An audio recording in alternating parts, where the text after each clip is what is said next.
One of the questions that I really hope get asked when Mueller is sitting before Congress, Mueller tried to avoid this like the plague. But, did you ever consider that it wasn't the Russians?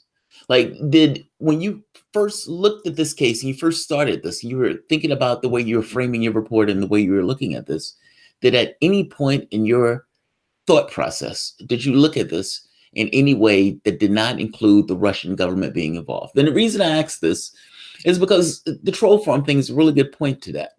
It's a private company, and a private company that was existed before the election. And during the election, I do a channel. I know for myself that when an election is taking place, you kind of go along with whatever is the prevailing notion. If it's an election, you put out memes to deal with the election because that allows people to click, because that's the way you make your dollars. Like, if you're looking at this in a way that doesn't include or doesn't force this Russian narrative, it makes all the sense in the world that a private company that's a clickbait farm would do what's in his best interest for clicks. I just find it amazing that that's not like, Well, look, nobody entertains that. I mean, as I said, even if this thing was run by the Russian government, if it was, then the Russian government would be extremely embarrassed that this was their sophisticated interference operation. Because again, the whole thing was a joke. You have this troll farm putting out juvenile clickbait with Buff Bernie memes and Jesus arm wrestling and masturbation ads. It has nothing to do with the election. Most of the ads ran after the election. In the swing in the key swing states, the three key swing states, Michigan, Wisconsin, and I think Ohio. They were Yeah. the ads were seen less than 1,000 times. And even if they saw them, even if anybody actually saw them, the notion that this could sway a single vote, ads that are written in broken English and are not even about the election, is just ridiculous. But yet, the Russiagate narrative wants us to believe that this was some sophisticated Russian operation trying to sow discord and inflame people. And it's the whole thing shows such contempt for average Americans and their concerns. And this notion that people are so malleable that they could be swayed by juvenile Russian clickbait, or that people could go out to protest police brutality because they saw it from a Russian social media ad. Not because they were bothered by the fact somebody got shot. Yeah. I mean, it's ludicrous, but yet this is a core claim, and it speaks to how RussiaGate survives. It's an act of projection. It's a refusal on the part of domestic elites to grapple with the country's own problems, with their own failures, and to distract people from the issues that really impact their lives, and to blame everything on Russia.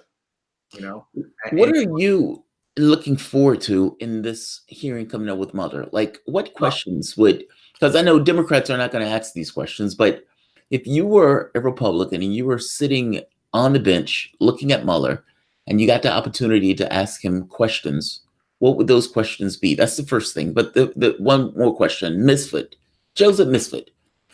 Joseph Misfud turns out that he's an asset, a CIA asset, or he was working with the intelligence services? No. Mueller. No.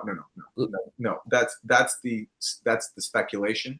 Okay. And just to explain this for anybody who's not familiar with it, Joseph Misfud is basically the predicate for the entire Russia probe, officially at least. I'm not sure if he actually is what sparked the Russia probe, but according to the official FBI narrative, and we have to take it at face value for now, or at least take it seriously for now, that Joseph Misfud, who is this mysterious professor, told a campaign volunteer named George Papadopoulos that the Russians might have damaging information on Hillary Clinton and they might release it. And so because when the FBI found out that Misfud had told Papadopoulos this, or allegedly told Papadopoulos this, the FBI says that led it to open up an investigation of the Trump campaign, to open up the initial Trump-Russia investigation at the very end of July 2016. I personally doubt that story, but even if it's true, it's an incredibly thin predicate. Yeah. And because it's like you're opening up a counterintelligence investigation of a sitting presidential campaign based on the fact that some low-level unpaid volunteer was told some vague information about the Russians might having something. So you're going to investigate the whole campaign for that. It's very sketchy, and I personally don't believe it. But that's what they want us to believe. And now there's speculation and Mueller tried hard, and people have tried hard to paint Misfud as a possible Russian agent, but they never directly accuse him of that because they have no evidence that he's a Russian agent. And there's also speculation that, in fact, Misfud was working with Western intelligence agencies. Misfud certainly has connections to Western intelligence. He worked at a campus which has sort of been a training ground for Western officials and Western spies, but we don't have any confirmation yet. What Misfud has pretty much gone dark for a long time, so we don't know. Right? It's all speculation. It's certainly sketchy, and certainly, one thing that is interesting. I'll say this: Mueller interviewed Misfud in early 2017, and Mueller even says in his report that Misfud lied to him, but yet Mueller never indicted Misfud. But which is all the more puzzling because Mueller indicted George Papadopoulos for lying. That is one question that I think Mueller should be asked, and Mueller should also be asked. You suggested that Misfud might be a Russian agent, but you didn't outright say it, and you also suggested many other people were Russian agents, but you didn't outright say it. Why did you omit the fact when you were talking about Misfud that he has Western ties? Why did you omit the fact that Konstantin Kilimnik, who Mueller also said is tied to Russian intelligence? Why did you omit the fact that he was a State Department informant at the time when he was supposedly also tied to Russian intelligence?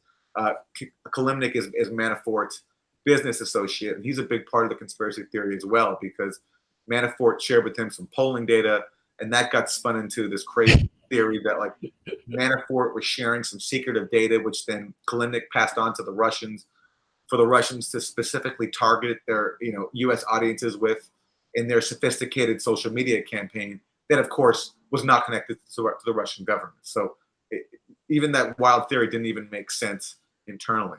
Another question asked Mueller on this front is, in fact, there's been all this talk about Trump people interacting with Russian intermediaries and Russian agents. You should ask Mueller straight up. Did the Trump campaign or anybody in the Trump orbit interact with a single person who was actually acting on the Russian government's behalf, aside from two people, the Russian ambassador, because that's what happens during a campaign. You meet with ambassadors, and that happened, and a Kremlin assistant who Michael Cohen spoke to when Michael Cohen wanted to get help about the Trump Tower in Moscow. The Kremlin assistant told Michael Cohen, sorry, we can't help you. So those are the only two people that I can think of from the report where Mueller actually says clearly that these people were acting on the Russian government's behalf who spoke to the Trump campaign. Otherwise, there's all these other people who like either are Russian or know somebody who's Russian, who knows somebody or who claims to know somebody who's Russian. But Mueller doesn't assert that there are any Russian agents. So I'd like for Mueller to specify, were there any actual Russian agents interacting with anybody from the Trump campaign? The answer is no. But yet, because so much of the people in power and in media decided on this conspiracy theory, all this has gotten obscured into basically turning any interaction with someone who has a Russian passport or who claims to know someone with a Russian passport into some sort of nefarious or suspect interaction. The last thing I'll say on this is, the biggest example is the Trump Tower meeting between John Jr., Jared Kushner, Manafort, and a group of Russians. It's seen as damning. It's seen as the fact that the Trump campaign accepted the Kremlin's offer of assistance when Donald Trump Jr. said, if that's what you say it is, I loved it, because he was told that the Russian government has compromising information on Hillary Clinton. Well, nobody, including Mueller, acknowledges the fact that that offer was not transmitted by a Russian or on the Russian government's behalf. It was transmitted by a music publicist, a British music publicist named Rob Goldstone, who was working for a Russian oligarch. And Goldstone, by his own account, says he was lying. It was a lie. Like he made it up. But that's just one more example of something that gets ignored in order to paint a conspiracy theory narrative. But if you look at every single thing individually, and this is why it's hard. I mean, I've had the time, or at least I've decided to have the time to do all this, reading that is required to go through all the crap to find the actual facts. But people don't have the time for that. And so, that's why those responsible for giving people accurate information in media and also in politics as well have been derelict in failing to apply journalistic standards to all this wild stuff. Because when it comes down to it, it's a disingenuous conspiracy theory that relies on obscuring the available facts and simply ignoring all the countervailing ones. You know,